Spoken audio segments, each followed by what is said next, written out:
기획재정부가 주식 양도차익에 세금을 물리는 대주주의 주식 보유 기준을 10억 원에서 3억 원으로 넓히려다 동학개미들의 거센 반발에 부닥쳐 물러섰죠. 여당에서도 반대가 많았는데요. 그중 주식 양도차익 확대 유예와 공매도 한시적 금시 조치를 이끌어낸 더불어민주당 김병욱 의원 모시고 최근의 경제 현안에 대해서 들어보겠습니다. 김병욱 의원은 경기 성남시 분당을 해서 재선에 성공했습니다. 김 의원님 어서 오십시오. 네, 안녕하세요. 김병욱입니다. 네. 제가 지금 방금 얘기할 때 이 대주주 10억 주식 양도 차익에 세금 물리는 대주주 기준 기획재정부가 10억 원에서 3억 원으로 낮추려 했다가 결국 물러섰지 않습니까? 상당히 물러서게 하는데 뭐라고 그럴까 1등 공신이라고 그럴까요? 뭐 역할을 했다는데 여당 국회의원으로서 정부를 물러서게 했다. 네. 표현이 조금 부담스럽습니다. 그렇습니다만 여당에서도 굉장히 당시에는 반대가 예. 많았으니까 네. 김 의원님은 왜 10억 원을 3억 원으로 늘리는 당시의 정부 계획 이미 예고된 건데 그게 왜 문제가 있었다고 당시에 생각하셨어요? 이게 이제 3년 전에 발표된 세제 개편 아닌데요. 예. 그동안에도 예. 계속 문제가 되어 왔었어요. 왜냐하면 우리나라가 예. 증권 거래세가 있는 나라입니다. 그렇죠. 전 세계적으로 예. 이제 주식 관련 세제가 두 가지가 있거든요. 네. 증권 거래세, 그다음에 양도 차익에 대한 과세. 네. 그러니까 그 둘 다 하는 나라가 많지가 않습니다. 근데 그러니까 이제 거래세가 있으면 네. 양도 차익 과세가 없고 네. 이렇게 되는데요. 우리는 둘 다 있다 보니까 사실 이 문제를 제가 올 초부터 제기했어요. 네. 올 초부터 두 가지가 있는 문제가 있다. 네, 그래서 거래세를 폐지해야 된다. 그러니까 세금이라는 게 소득이 있는 곳에 과세 있다 이런 얘기가 있지 않습니까? 그렇죠. 네, 그래서 거래세라는 것은 제가 주식을 해서 이익을 보든 손해를 보든 매도 시에 0.3%의 수수료 떼갑니다. 세금을 내는 거죠. 세금을 내갑니다. 근데 양도차익 과세는 말 그대로 양도차익이 생겼을 때 세금을 내는 거거든요. 그럼 무엇이 더 합리적이고 정의로울까? 라는 이제 판단을 해봐야 되는 거죠. 그러니까 이익을 냈을 때, 소득이 생겼을 때 세금을 내는 게 합리적이다. 그렇게 생각하시는 거죠. 네. 그렇게 생각하는 사람들 좀 더 많을 겁니다. 예. 그럼에도 불구하고 우리나라는 증권거래세를 거둬왔었고요. 네. 증권거래세 안에 농어촌 또 특별 소비세가 있습니다. 거래세, 농특세라고. 네. 제가 이 말씀드리는 것은 예. 우리 증권시장을 바라보는 그동안의 정부나 국회의 시각이 네. 증권시장에 좀 여유 있는 사람들의 그들만의 주식을 사고 파는 리그로 해석하는 그런 경향들이 상당히 있어 왔다는 것이죠. 그러니까 거기서 농특세를 좀 떼어도 큰 불만이 없겠다. 뭐 그런 얘기. 근데 요즘 개미라고 그러니까 굉장히 많은 사람들이 하기 때문에. 근데 증권시장은 사실은 그런 유통시장, 주식을 사고 파는 관점에서 바라보기보다는 발행시장 측면에서 바라봐야 됩니다. 다시 말해서 기업이 필요한 자금을 조달하기 위한 시장이 바로 증권시장이에요. 그렇죠. 주식으로 조달을 하든 채권으로 조달을 하든. 그런데 그러면 이제 한쪽은 투자자가 될 거 아닙니까? 기업은 자금을 조달하는 측면이 되는 거고 투자자는 국민은 투자가 되는 거죠. 그럼 투자한 사람은 그 투자한 돈을 회수를 해야 되겠죠. 네. 그럼 회수를 하려면 회수하기 좋은 마켓을 만들어 주는 것이 서로를 위해서 좋은 거겠죠. 그래서 그게 유통시장이 생기는 거거든요. 그래서 발행시장을 보조하기 위해서 만든 시장이 유통시장입니다. 근데 우리가 언론이라든지 이렇게 주변에서 얘기하는 것은 유통시장에만 관심을 주로 관심이 맞춰져 있기 때문에 마치 유통시장쯤이야 우리가 별로 신경을 안 써도 관계없겠지. 뭐 우리 경제하고 무슨 관계 있어? 뭐 이런 시각이 상당히 대중적으로 존재하는 게 사실이었죠. 그래서 이런 것들이 크게 공론화가 안 돼 있는데요. 그럼에도 불구하고 우리 정부가 23년 만에 0.3%의 증권거래세를 0.25%로 올해부터 낮추고 시행을 하고 있습니다. 그래서 저희가 올 초에도 이 얘기를 한 것이 증권거래세를 완전히 폐지하기 전까지 양도차익에 대한 과세 대상을 10억에서 3억으로 그럼 과세 범위가 확 넓어지는 거죠. 대상이 늘어나는 거죠. 그랬을 때는 이중과세 문제가 생기는 거죠. 거래소도 내야 되고 또 양도 차익에 대한 과세도 내야 되고 그런 과정이 있어 왔고요. 그러다가 올 7월 달에 정부가 금융세제 선진화 방안을 발표하게 됩니다. 그럼 뭐냐면은 전 국민에 대해서 투자에 대해서 이제 양도 차익에 대해서 과세하는 것이 합리적이다. 지금은 이제 그 주식 양도 차익 과세 대상이 대주주라고 하는 범위 내에서 하는데 주식 보유가 한 10억 원 넘는 사람만 했는데 앞으로는 주식 투자에서 돈을 번 사람은 다 세금을 냈으면 좋겠다. 그럼 이제 입장을 발표하게 되는데 이제 그러려면 연착륙이 필요한 거 아니겠어요? 그렇죠. 그동안 안 냈던 세금을 걷어야 되니까. 그래서 비과세를 신설하게 됩니다. 연간 5천만 원. 네.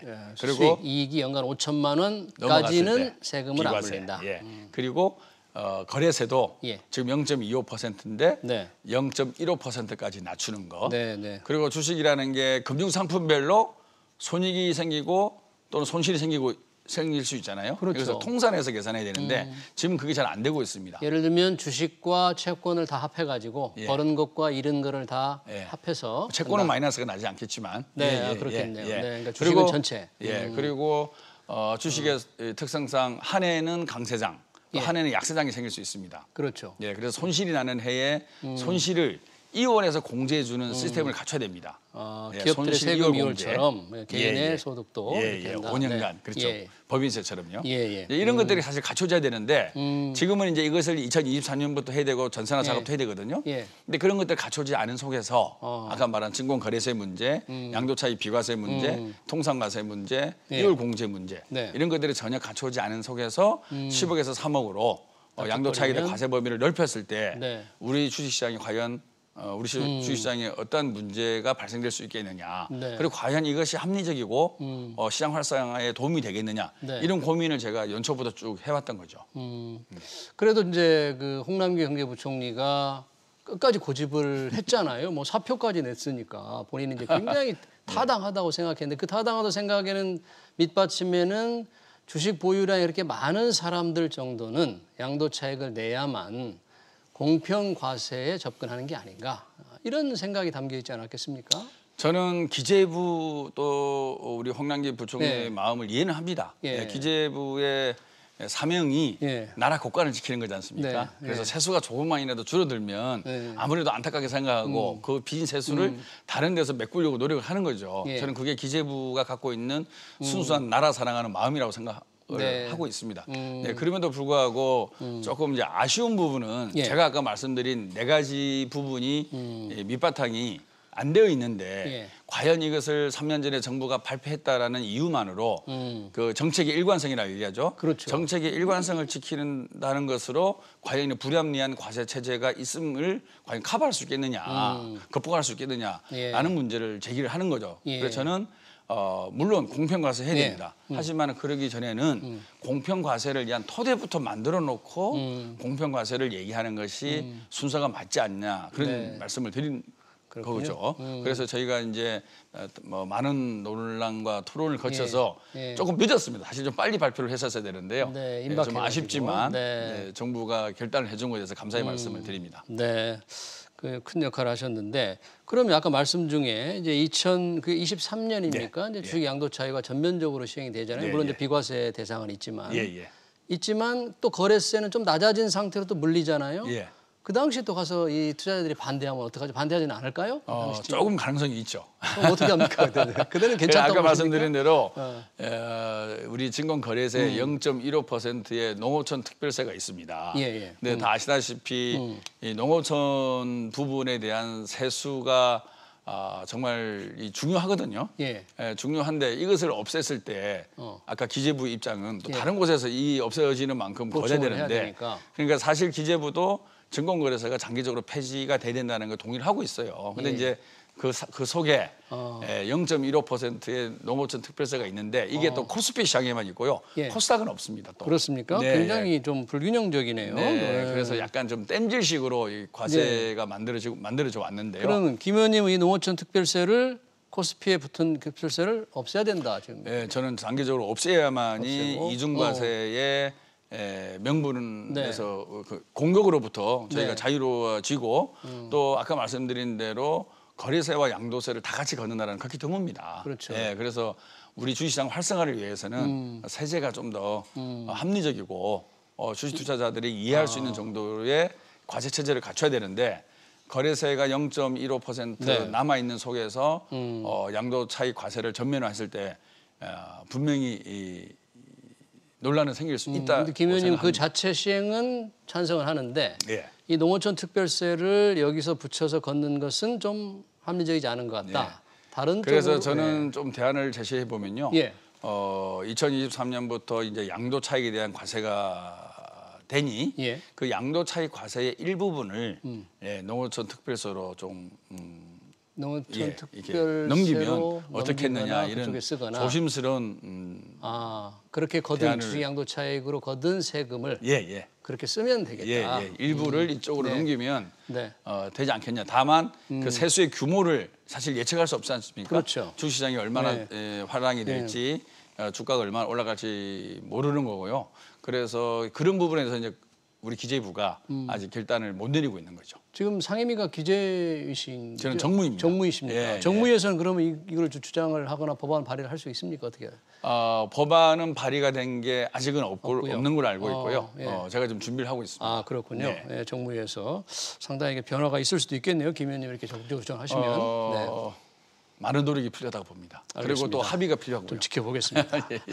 그리고 예. 이 공매도 문제 있지 않습니까? 예. 이 공매도가 이 코로나 터지고 나서 굉장히 문제가 돼서 이제 일시적으로 금지를 시켜놨고 좀 더 금지 조치를 내년 3월 15일까지 연기를 해놨지 않습니까? 그죠.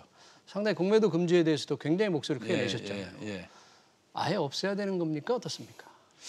제가 이제 국회에 들어와서 증권시장 발전에 대해서 가장 공을 들였던 부분 중에 하나가 네. 이제 공매도 조치, 공매도 제도에 대한 문제점을 예. 지속적으로 이제 말씀을 드린 건데요. 왜 그러냐면 예. 우리나라 주식시장은 세계에서 가장 개인 투자자들의 비중이 높은 시장입니다. 직접 투자가. 예. 네. 그래서 직접 투자가 좋은지 네. 기관을 매개로 한 예. 간접 투자가 좋은지 정답은 없어요. 네. 하지만 직접 투자와 간접 투자가 어느 정도 균형을 맞추는 게 좋은데 네. 우리나라는 금융기관에 대한 신뢰랄까 네. 이 펀드를 통한 간접 투자보다는 그동안 이제 실패가 많았던 거죠. 요즘 수익률도 제대로 특히 못 신뢰가 내고. 낮아지고 있습니다. 예. 그러다 보니까 네. 이 간접 투자보다는 직접 투자를 많이 하는 거죠. 예. 그래서 우리 개미들의 그런 시장 참여율이 워낙 높기 때문에 네. 그분들의 주장과 네. 그분들의 생각을 읽을 필요가 있다고 생각합니다. 네. 이게 대중영합주의나 이런 차원이 아니라 네. 실제로 우리 시장을 떠받치고 있는 게 개미 군단이거든요. 예. 그랬을 때 그분들이 가장 불신을 갖고 있는 것 중에 하나가 바로 공매도 제도예요. 네.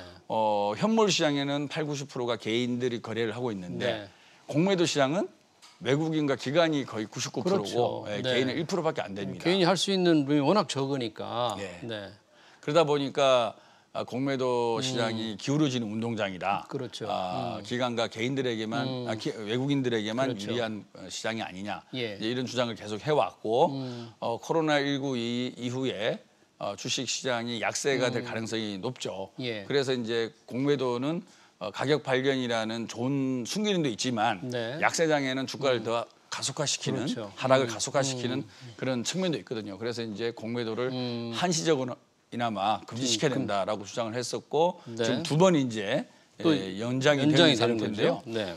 내년 3월에 공매도가 재개가 되더라도 네. 그동안은 우리 시장에서 계속 제기해왔던 공매도 제도의 문제점은 아까 개선책을 말씀하신 만들어 놓고 개인들에게 불리한 예, 기울어진 예. 운동장 네. 그걸 바꿔야 된다. 예. 어떤 방법이 있을까요? 여러 가지가 있는데요. 네. 저희가 제기한 게 이제 업택률 제도를 좀 개선해 달라는 겁니다. 업택률이라 하면 예. 뭔데? 직전에 체결된 가격 네. 이상으로 공매도 호가를 내게 돼 있는 거죠. 네. 그러니까 소위 말해서 현물 시장에서 주문을 내면 시장가 주문이라는 거지 않습니까? 예. 체결된 대로 쭉쭉 거래가 되는 그거는 이제 허용이 안 되고 아까 말한 대로 주가 하락기에 주가를 더 하방으로 가속화시킬 가능성이 있기 때문에 네. 체결가 이상으로 주문을 내게 돼 있는 게 공매도의 네. 기본 호가 제출 방식입니다. 그게 업택률인데요. 예. 그 업택률에 또 예외 조항이 많이 있습니다. 12가지가 있는데요. 예. 그 12가지 예외 조항을 좀 줄여야 된다는 부분이 예외 하나고요. 조항을, 네. 그다음에 공매도 금지 기관에도 시장 조성자, 마켓 메이커는 또 예외로 돼 있습니다. 그리고 시장 조성자가 말 그대로 거래가 안 되는 종목에 예. 시장 조성자가 매도 매수 호가를 내므로인해서 네. 호가 공백을 메꾸고 거래 활성화에 도움을 주는 건데 현재 우리 제도는 거래가 잘 되는 종목에도 공매도가 허용이 돼 있어요. 예. 그래서 그 부분에 대해서도 시장 조성자 제도를 개선해야 된다. 그리고 이제 공매도가 차입 공매도는 허용이 되는데 네. 무차입 공매도는 허용이 안 되고 있습니다. 그렇죠. 다시 말해서 차입을 한 후 네. 공매도를 하라는 거죠. 주식을 빌려놓지도 않고 예, 그냥 예. 팔아버리면 예. 그런 무차입 공매도. 그런데 그게 차입이냐 무차입이냐를 확인할 방법을 좀 더 이제 투명하게 고객에게 알려야 된다. 그리고 지금 현재는 나중에 결제 불이행이 났을 때만 무차입 공매도가 드러나요. 차입 안 하고 공매도나 결제가 안 이루어졌을 때만 수량을 못 채웠을 때만. 그래서 그런 차입 공매도인지 무차입 공매도를 무차입 공매도인지를 전산으로 제대로 확인할 수 있는 시스템을 갖춰야 된다. 그러니까 공매도를 폐지하는 것보다는 제도를 좀 바꾸는데 좀 노력을 기울이겠다 그런 얘기네요. 폐지한다는 거는 쉽지 않을 겁니다. 왜냐하면 글로벌리하게 허용되고 있는 공매도 제도인데 저희 나라만 공매도 순기능도 일부 있을 수 있으니까요. 그렇죠. 그런 측면에서 내년 3월까지는 반드시 공매도 제도 개선책을 만들어서 지금도 금융위랑 계속 협의를 하고 있습니다. 그래서 그 개선책을 만들고 우리 투자자들한테 좀 더 좋은 의견도 듣고 그리고 그런 이후에 공매도가 재개되어야 된다고 생각합니다. 뭐 준비한 질문은 많은데 시간 관계상 벌써 끝났나요? 네, 끝내야 될 것 같은데요. 네, 지금까지 성남시 분당을의 지역구를 두고 있는 김병욱 더불어민주당 의원이었습니다. 고맙습니다. 네, 감사합니다.